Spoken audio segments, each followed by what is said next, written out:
Ukraine suffered one of their biggest loss, as Russia destroyed and damaged their 7 fighter jets. It's day 859 of Russia's operation in Ukraine. Let's dive deeper. Starting from the north, Belarus has recently accused Ukraine of an escalating situation on the border. In recent days, Ukraine has been conducting surveillance on Belarusian forces with drones. In addition, 13th Hunter Brigade of Ukrainian forces recently were seen conducting tactical maneuvers along the Belarusian border, photos of which were shared by Ukrainian sources. However, bigger news came from the western border, when NATO countries have apparently deployed around 20,000 troops along the border. As a result, Belarus has threatened to use the ultimate weapon if their territory is threatened. To their support, Russia has also expressed its desire to defend the borders if there is a critical escalation.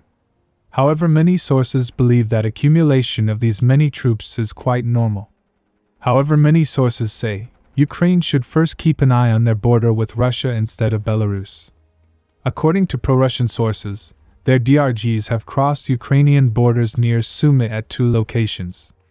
It is claimed Vasilivka and Zuravka have come under their control. However, we have not received any visual proof of this event. As I have said earlier, DRG raids we are seeing in recent days are done in order to probe the Ukrainian defense.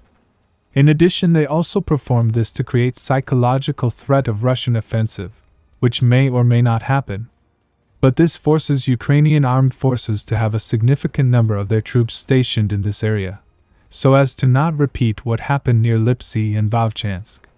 Speaking of Lipsy, Russian sources have reported Ukraine is bringing in more reinforcements for the counterattacks, as their current forces, even with superior manpower, are not able to push Russians back. So they expect that in the coming days intensity might increase in this area. However, they say they are monitoring Ukrainian movements and are striking when the opportunity arrives. In addition, in my last report I reported Ukraine has formed 3 new brigades or battalions, but I said it was just a rumor. But this rumor was confirmed recently.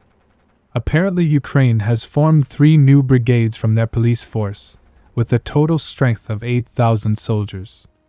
There is a possibility they might be deployed to this sector. Now at the Vovchansk city, intense fights continues. Yesterday we did not see any major frontline changes.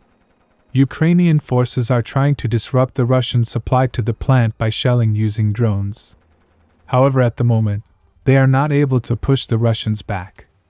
This was also acknowledged by one of their commanders.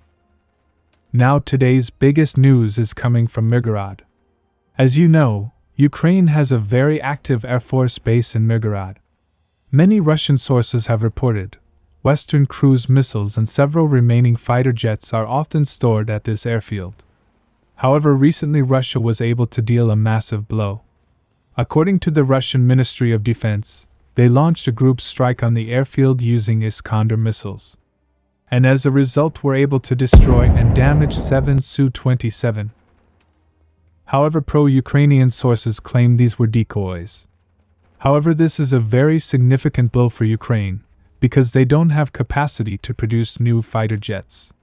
So a loss like this has a major effect on their situation. Now moving to the Kupiansk front. Around a month ago we saw how Russian forces captured these settlements. Ukrainian forces at that time, after they were pushed back, withdrew to the heights located west of Stepovna Vasilivka. However, today the Russian Ministry of Defense suddenly reported they were able to take the entire village under their control. This came as a surprise, as in recent days there were no reports about the Russian assault on the village. Now moving to Stelmakivka. Here Russian forces, since the last couple of days, have been very active. They were attacking the village from the east. However, after the recent attacks, in which they attacked Ukrainian positions with armored vehicles, they were able to push Ukrainian forces 1.5 kilometers back, and took this area under their control. There are few sources who claim Russian forces were able to gain a foothold at the first street.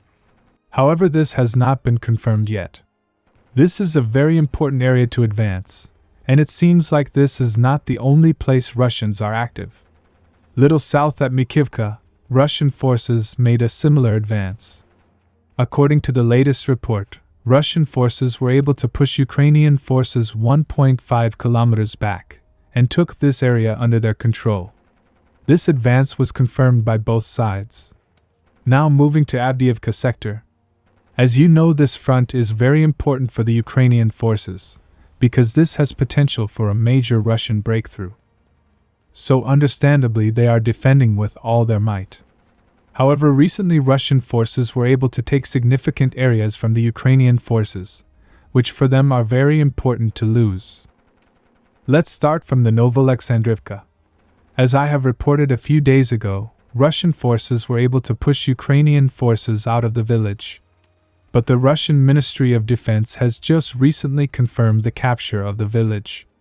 It seems like the western part was in the gray zone, as Ukrainian forces had strong fortifications around here. And after they were pushed back, they were trying everything to regain the foothold. Recently, a couple of footages were shared by the sources, in which we can see Ukrainian tanks firing at the Russian positions in the village. So it seems like Russians were recently able to squeeze out Ukrainians from this fortification as well. However, we have not received any visual proof. But the capture of the village allowed Russian forces to develop big successes. After the capture, they launched a big push on the entire front. If we look at the topographic map, we can see that Russia is moving along this height. This is a very important height because from here onwards until Pokrovsk, there are only lower elevated positions.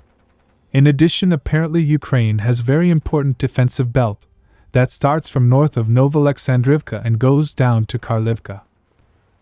So in the recent attack, they started attacking from several directions.